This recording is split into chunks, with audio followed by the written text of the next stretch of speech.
after going over how catecholamines are made and degraded, we can finally talk about the inborn errors of metabolism, and in particular, one of the most notable IEMs, phenylketonuria, PKU. We're about to go on a pickup picnic in the Fox Forest. For those of you who've never been to a pickup picnic before, it's basically when you park your pickup in the woods, barbecue, eat, drink, and enjoy spending time with your friends and family. Actually, that's kind of like a tailgate party, but you need to be in the woods, and you need an old, rusty pickup truck. Okay, so what exactly are inborn errors of metabolism? Well, they are disorders that prevent people from processing certain nutrients because of a roadblock in a metabolic pathway, just like the big cracks in these trees and the tree blocking the road. They manifest with an incredibly wide variety of clinical symptoms. By and large, inborn errors of metabolism are autosomal recessive diseases. That's because we're talking about enzyme deficiencies. Nature has built in a bit of redundancy in our systems, since each individual inherits two copies of the genes encoding these enzymes. If one copy is messed up, the other can, generally, pick up the slack without any clinical issues. However, if both copies are abnormal, then you've got an inborn error of metabolism on your hands. The absence of a working enzyme causes two problems. First, substrates aren't being converted to end products. As a result, the intermediate products upstream of the affected step start building up like a broken assembly line. I'm sure you've been in a traffic jam before. Yeah, we all have. As we'll see, most of the deleterious effects of inborn errors of metabolism result from the toxic buildup of these intermediate substrates. On the other side of the equation, we don't make enough end product. For example, tyrosinase deficiency results in albinism because we can't make melanin. Just imagine being on the other side of a traffic jam. Dealing with no traffic is awesome, but inborn errors? Not so much. Fortunately, in developed countries, many of these IEMs can be detected early through newborn screening. Early diagnosis has greatly improved outcomes and prognoses. Combined with advances in nutrition specially made for these patients, we are now able to prevent many of the devastating complications of inborn errors of metabolism. With that bit of introduction out of the way, let's talk about PKU. PKU is an inborn error of phenylalanine metabolism, and we'll represent it with this old but still cool pickup truck. The vast majority of PKU cases are caused by a deficiency in phenylalanine hydroxylase, an enzyme that catalyzes the conversion of the phenylalanine to tyrosine. Remember that our recurring symbol for phenylalanine is a fennec fox, hence this guy's foxtail hat. And his OH net represents the hydroxylase, not Ohio. Poor guy just couldn't stay awake during the pickup picnic. Sounds a little deficient of him. For more on phenylalanine hydroxylase, check out our catecholamine synthesis sketch if you haven't already. It's great. I promise. Phenylalanine is present in a ton of different foods, including meats, dairy products, beans, basically anything that has protein in it. Importantly, it's passed in breast milk and present in infant formula. Without phenylalanine hydroxylase, phenylalanine and its metabolites, phenylactate and phenylacetate, accumulate in the blood, eventually producing the characteristic symptoms of PKU. These fennec foxes will help you remember that PKU results in excess phenylalanine. Here's your trivia for the day. It's a pride of lions, a murder of crows, and a skulk of foxes? Creepy.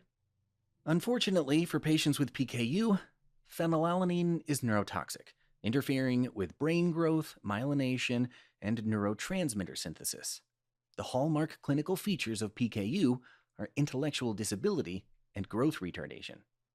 I'm sure our sleepy foxtail hunter got bored of reading a book about intro to quantum physics. Or maybe he was using it as a picnic tray. Remember, your I's and Q's for low IQ. Untreated patients can also develop seizures, represented by the vibrating truck. Also, look for musty body odor, which is due to buildup of phenylacetate. To remember musty odor, think of these musty smell lines. Okay, they're just smell lines, but they are probably musty, right? Sketchy smell-o-vision, coming soon to a mall kiosk near you. Other metabolites, such as phenylketones, are found in the urine. In fact, this used to be how PKU was diagnosed in the past, and how the disease got its name. Uh-oh, I hope that pickup key didn't fall in... yeah. Ugh. Moving on, these patients will also have hypopigmentation of the skin, hair, and eyes. That makes sense, since melanin, one of the metabolic products of tyrosine, isn't produced nearly as much as it normally would. The typical patient will have fair skin, blonde hair, and blue eyes. I hope our sleepy man put on sunscreen, or else he's in for a rude awakening. Finally, these patients will often have eczema, which this truck also seems to have developed. Treatment of PKU is really straightforward, but incredibly difficult. All you have to do is restrict phenylalanine. But as we mentioned previously, phenylalanine is in nearly everything. Meats, cheeses, milk, yogurt, and the artificial sweetener aspartame. Seriously, that stuff is like kryptonite to PKU patients. Fortunately, modern food science has been able to create phenylalanine-free protein substitutes, which taste terrible, but can help PKU patients significantly. If dietary restriction is started shortly after birth, the serious complications of PKU, such as intellectual disability, can be prevented. This crossed-out fennec fox sign will help you remember that restricting phenylalanine is absolutely essential for these patients. Do you know what else is essential? Tyrosine. Besides restricting phenylalanine, these patients should get enough tyrosine in their diet. So they can make melanin, dopamine, norepinephrine, and epinephrine. Small stuff. Fortunately, Western diets generally provide enough tyrosine for most people. In some cases, tetrahydrobiopterin, BH4, a cofactor required for phenylalanine hydroxylase to work, may also be helpful to rev up the activity of any residual phenylalanine hydroxylase left in the body. We'll use our recurring symbol of bioptic glasses to show BH4. Pregnant women who have PKU must follow a strict phenylalanine-restricted diet because phenylalanine and its metabolites cross the placenta. If this isn't followed, it can cause devastating damage to the developing fetus, even if it doesn't have PKU. We're talking microcephaly, congenital heart defects, and intellectual disability. Okay, let's talk about dihydropteridine reductase, DHPR, deficiency, which causes a rare form of PKU. We drew some crushed bioptic glasses to show DHPR deficiency. The enzyme DHPR ensures that we have enough supply of BH4. It reduces dihydrobiopterin, BH2, to BH4. As we stated earlier, BH4 is a critical cofactor necessary for phenylalanine hydroxylase to function. Clinically, the symptoms of DHPR deficiency are identical to that of PKU caused by phenylalanine hydroxylase deficiency. However, that's not all. This disease adds on another set of sucky features to an already sucky disease. That's because BH4 is also an essential cofactor for the enzymes tyrosine hydroxylase and tryptophan hydroxylase.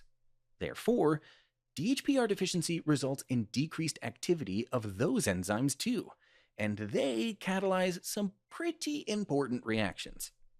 Recall from the catecholamine sketch, tyrosine hydroxylase turns tyrosine to L-DOPA, a precursor to the catecholamines dopamine, norepinephrine, and epinephrine. Meanwhile, tryptophan hydroxylase turns tryptophan into 5-HTP, a precursor for serotonin. Therefore, DHPR deficiency results in decreased production of the catecholamines, represented by this brawny man frying up some catfish, and serotonin, represented by our recurring happy face symbol. All of these added neurotransmitter deficiencies make DHPR deficiency much, much worse than phenylalanine hydroxylase deficiency. Patients develop progressive neurologic deterioration, and untreated patients often die before their first birthday. Anyone with DHPR deficiency should avoid phenylalanine and supplement with BH4, L-DOPA, and serotonin. Okay, let's quickly wrap up this sketch. Inborn errors of metabolism are usually autosomal recessive disorders caused by a deficiency or absence of an enzyme which results in a block in metabolic pathway, leading to accumulation of toxic substrates or lack of end product. PKU is an inborn error of phenylalanine metabolism. Phenylalanine hydroxylase deficiency is the most common cause of PKU, while DHPR deficiency is more rare. PKU result in accumulation of phenylalanine and phenylalanine metabolites in the blood, which contribute to neurotoxicity. The classic findings of PKU are intellectual disability, growth retardation, seizures, a musty body odor, and hypopigmentation of the skin, hair, and eyes. These patients also generally have eczema. Like many other metabolic diseases, PKU is usually detected on a newborn screening test. The urine of an affected patient will show the presence of phenylketones. These patients should completely avoid phenylalanine and supplement with tyrosine and BH4. Pregnant women with PKU must follow a strict phenylalanine-restricted diet because phenylalanine and its metabolites cross the placenta and cause microcephaly, congenital heart defects, and intellectual disability in the growing fetus.